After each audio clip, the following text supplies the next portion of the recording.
اعوذ باللہ من الشیطان الرجیم، بسم اللہ الرحمن الرحیم۔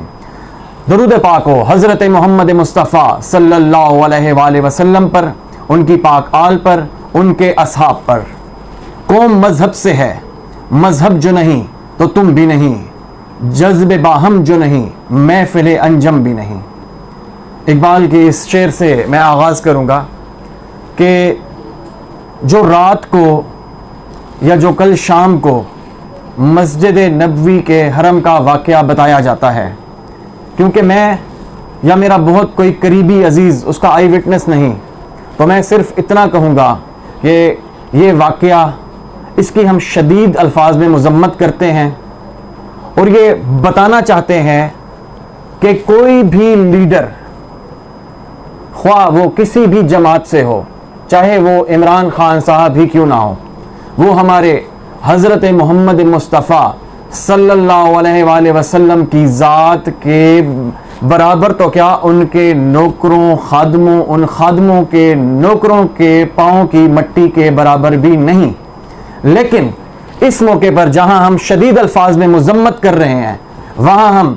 یہ مطالبہ بھی ضروری سمجھتے ہیں کہ ان تمام لوگوں کو پاکستان تحریک انصاف کی پارٹی سے بھی نہ جوڑا جائے۔ اس کی میں آپ کو وجہ بتاتا ہوں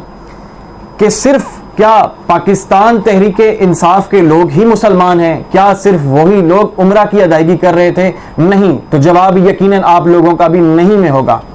یہ لوگ ایک بلوے کی صورت میں تھے، لوگ تھے کسی فرد واحد یا 10 سے 15 افراد یا 20 سے 25 افراد یا ہو سکتا ہے کہ 50 افراد ہوں۔ اگر ان افراد کا جرم یا ان افراد پہ جو الزام لاگو ہوتا ہے وہ آپ اس پارٹی سے جوڑیں تو میرے خیال میں یہ بھی آپ کی طرف سے ناانصافی اور بہت ظلم ہوگا۔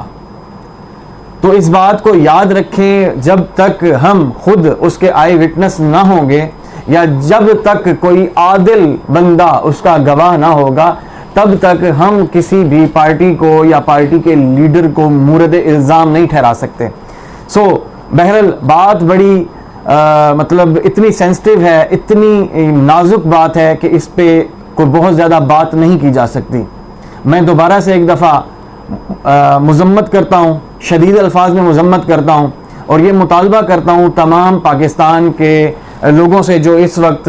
سوشل میڈیا پہ بھونچال مچا کے جنہوں نے رکھا ہوا ہے، کہ پہلے اس بات کی تصدیق کر لیں کہ معاملہ کہاں ہوا، کیونکہ جسٹیفیکیشنز دوسری طرف سے بھی آ رہی ہیں، باتیں آپ کی طرف سے بھی کی جا رہی ہیں، تو تھوڑا سا یہ معاملہ ہے سینسٹیو، اس کو اس طریقے سے نہ لے جائے، کیونکہ نبی پاک کے بارے میں تو یہ بات کی گئی ہے کہ اے نبی ان سے کہہ دو کہ جب تک یعنی کہ ان کے مال، ان کے جان، ان کی اولاد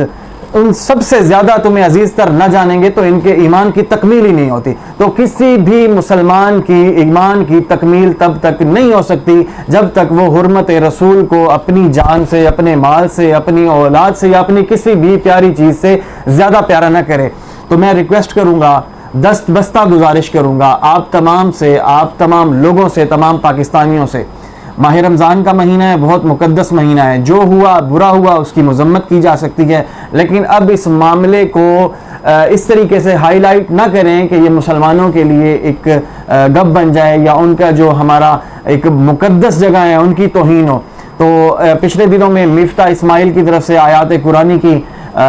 تصحیح ہوئی، یا اس میں اس طریقے سے بات کو اس پیرائے میں کیا کہ اپنے مذہب کو پیچھے چھوڑ دیا اور لبرلزم کا اپنے پہ ٹیگ لگوا دیا۔ میں یہ ساری باتیں میں یہ چاہوں گا کہ ان چیزوں کو جو اسلام کی، ہماری مذہب کی تضحیق یا توہین ہوتے ہیں، ان سے سوشل میڈیا اپنے آپ کو یا سوشل میڈیا سے لوگ اس چیز کو دور رکھیں۔ بہت شکریہ، جزاکم اللہ۔ میں اس امید کے ساتھ اور اس یقین کے ساتھ کہ جو بھونچال سوشل میڈیا پہ ایک دوسرے پہ الزامات کا آپ لوگوں نے مچا رکھا ہے، اس کو اس کے بعد تھم جانا چاہیے۔ جزاکم اللہ، خدا حافظ۔